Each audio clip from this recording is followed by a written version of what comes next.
धरती का टेम्परेचर लगभग 10 डिग्रीज बढ़ चुका है। इसीलिए अब धरती पर कुछ ही इंसान बचे हुए हैं और इन्हीं इंसानों में हमें एक ग्रुप को दिखाया जाता है जिसमें मैरी, उसकी सिस्टर और उसका बॉयफ्रेंड फिलिप होते हैं। टेम्परेचर बढ़ने की वजह से अब धरती पर फसल नहीं उगती। जितने भी बचे कुछ इंसान हैं, उनका सबसे बड़ा स्ट्रगल है खाने पीने की चीजों का इंतजाम करना। मैरी को हाल ही में पता चला था कि अब भी कुछ ऐसी ऊंचाई वाली जगह है, यानी कि कुछ ऐसे पहाड़ हैं जहां पर टेम्परेचर बहुत ज्यादा नहीं है। वहां पर कुछ सर्वाइवर्स हैं, इसीलिए वो अपनी सिस्टर और फिलिप के साथ गाड़ी से उसी तरफ जा रही होती है। रास्ते में एक जगह फिलिप गाड़ी रोककर फ्यूल को चेक करता है और यहाँ हमें चारों तरफ तबाही दिखती है, जो कि धरती के वातावरण बदलने की वजह से हुई है। आसमान में उसे एक पक्षी दिखता है, जो शायद इस बात का संकेत है कि आसपास अब भी ऐसी जगह है जहाँ पर इंसान सरवाइव कर सकते हैं। दिन में सूरज की अल्ट्रावायलेट रेस से और उसके तापमान से बचना आसान नहीं है, इसीलिए जो भी बाहर निकलता है वो अपने पूरे शरीर को ढक कर निकलता है। फिलिप गाड़ी में फ्यूल को भरकर वहाँ से निकल जाता है। अब आगे चलकर ये अपनी गाड़ी को एक पेट्रोल पंप पर रोकते हैं, जहाँ पर फिलिप गाड़ी में पेट्रोल को फुल करता है। मैरी और उसकी सिस्टर ग्रोसरी स्टोर में जाते हैं ताकि इन्हें वहाँ पर खाने पीने का कुछ सामान मिल सके। इस वक्त में पैसे पूरी तरह से खत्म हो चुके हैं।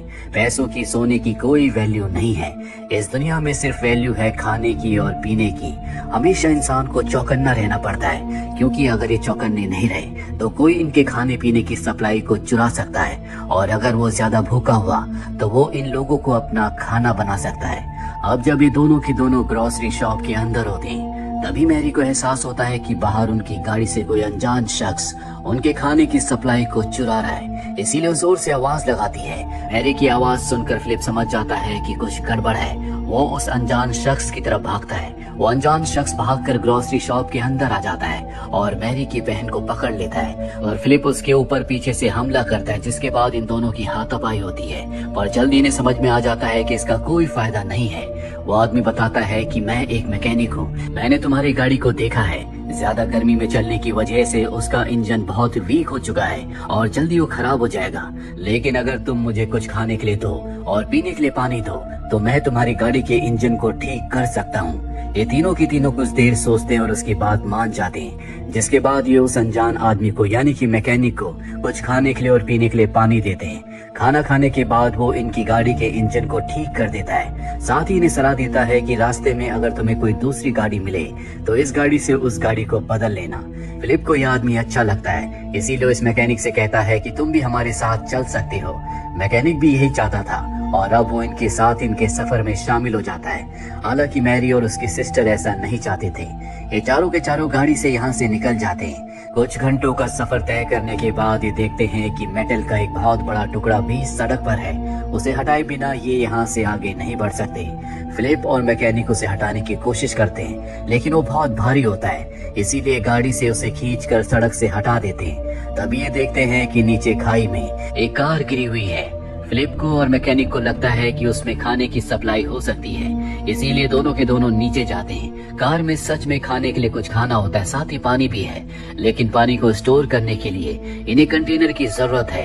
इसीलिए वॉकी टॉकी से मैरी को कॉल करता है और कहता है कि तुम कंटेनर लेकर नीचे आ जाओ।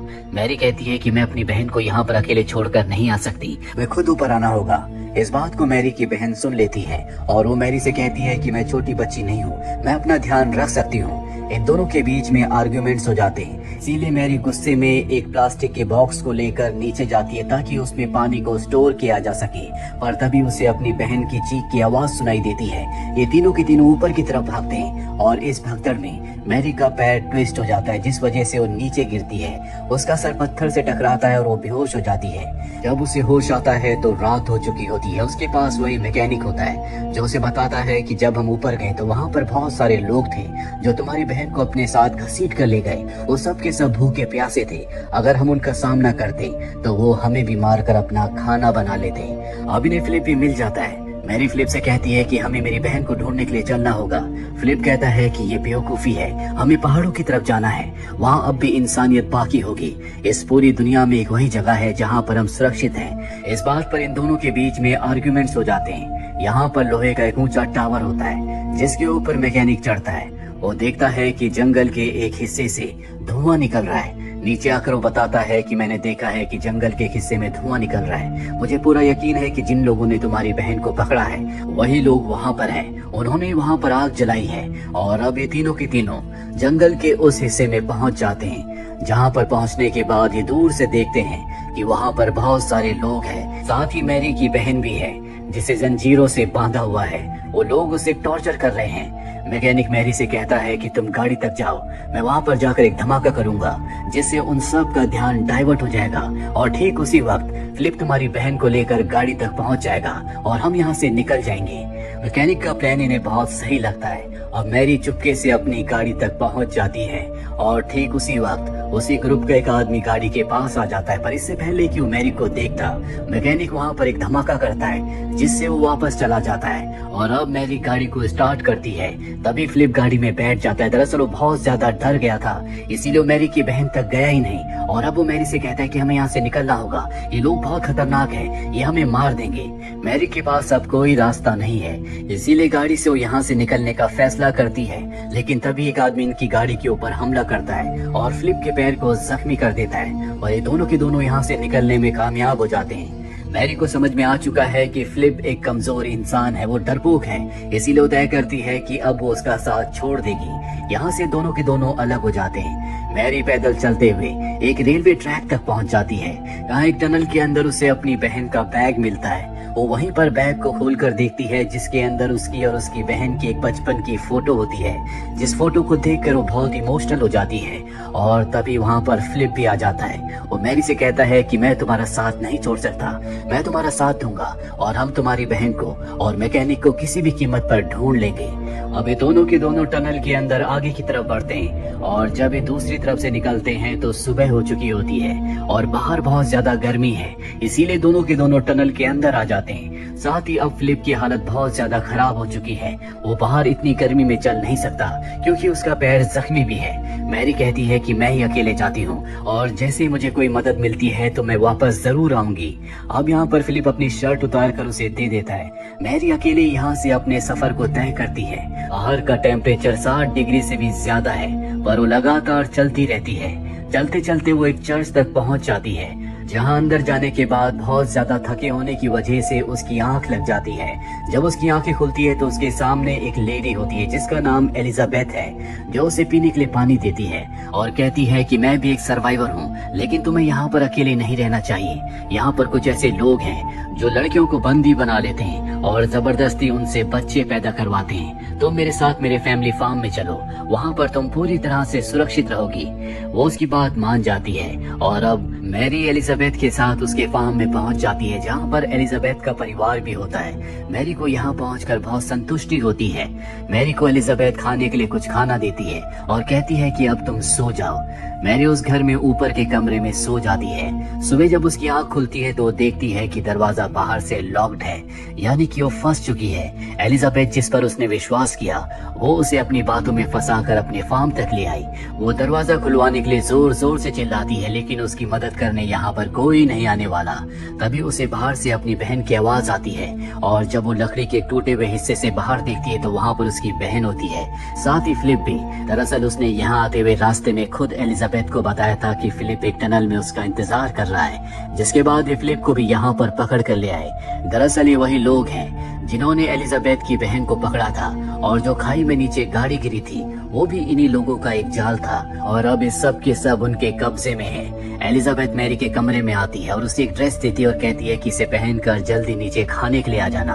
साथ ही वो मैरी की बहन को उसी के कमरे में छोड़कर वहाँ से चली जाती है। मैरी अपनी बहन को अपने पास पाकर बहुत खुश होती है और अब किसी भी कीमत पर ये दोनों के दोनों यहाँ से भागना चाहते हैं। इसीलिए इनके आसपास जितने भी कपड़े होते हैं उन कपड़ों से ये एक रस्सी बनाते हैं ताकि रस्सी को खिड़की से नीचे डालकर ये दोनों यहाँ से भाग सकें। लेकिन तभी वहाँ पर एलिजाबेथ का बेटा आ जाता है, पर इससे पहले कि उसे सब कुछ पता चलता मैरी उससे इंटीमेट होना शुरू हो जाती है और इस बात का फायदा उठाकर मैरी की बहन पीछे से लकड़ी से उसके सर पर हमला करके उसे बेहोश कर देती है और अपनी बहन से कहती है कि यहाँ से तुम जंगल की तरफ भागना। वो अपनी बहन को कपड़ों से बनाई हुई रस्सी से खिड़की से नीचे भेज देती है और खुद उस ड्रेस को पहनकर नीचे आ जाती है जो उसे एलिजाबेथ एलिजाबेथ ने दी थी। एलिजाबेथ उसे देखकर बहुत खुश होती है। ये सब के सब खाने की टेबल पर बैठते हैं, जहाँ पर एलिजाबेथ अपने पूरे परिवार से उसे इंट्रोड्यूस करवाती है। खाने की प्लेट में जो खाना होता है वो मांस है, और ये मांस किसी जानवर का नहीं बल्कि शायद किसी इंसान का है।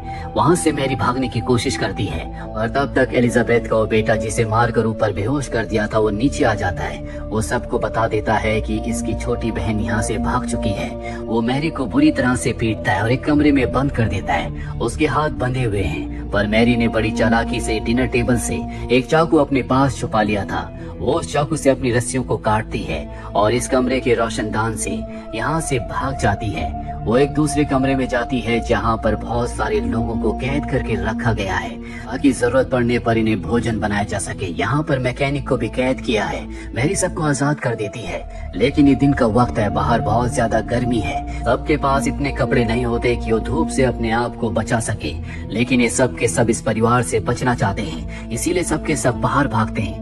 जिन लोगों के शरीर पर कपड़े नहीं होते, तेज गर्मी की वजह से उनकी मृत्यु हो जाती है, और मैरी और मैकेनिक यहाँ से भागने में कामयाब हो जाते हैं। तभी मैरी देखती है कि उस परिवार ने एक बार फिर से उसकी बहन को पकड़ लिया है, इसीलिए उसे रुकना पड़ता है। एलिजाबेथ उसके पास आती है और कहती है कि जब पहली बार मैंने तुम्हें चर्च के अंदर देखा था तो मुझे लगा था कि तुम दूसरों से अलग हो, इसीलिए मैंने तुम्हें नहीं मारा, पर तुम भी दूसरों की तरह निकली और अब तुम्हें मुझसे कोई नहीं बचा सकता। मैरी के पास अब भी चाकू होता है। वो उस चाकू से एलिजाबेथ के ऊपर हमला कर देती है, जिससे वो जख्मी हो जाती है। और जब एलिजाबेथ का बेटा ये देखता है तो वो मैरी की बहन को छोड़कर अपनी मॉम एलिजाबेथ के पास आता है, और ठीक इसी वक्त मैरी अपनी बहन के पास जाकर उसकी रस्सियां काट देती है। ये दोनों के दोनों यहाँ से भागकर जंगल के अंदर आ जाते हैं, जहाँ पर इन्हें मैकेनिक भी मिल जाता है, और अब ये तीनों के तीनों यहाँ से आगे बढ़ते हैं। फिलिप को दरअसल उस परिवार ने मार दिया है, इसीलिए अब इन तीनों को यहाँ से अकेले आगे का सफर तय करना होगा। अगले कई दिनों तक ये तीनों के तीनों चलते रहते हैं, और फाइनली ये उन पहाड़ों तक पहुंच जाते हैं जहां इन्हें पहुंचना था।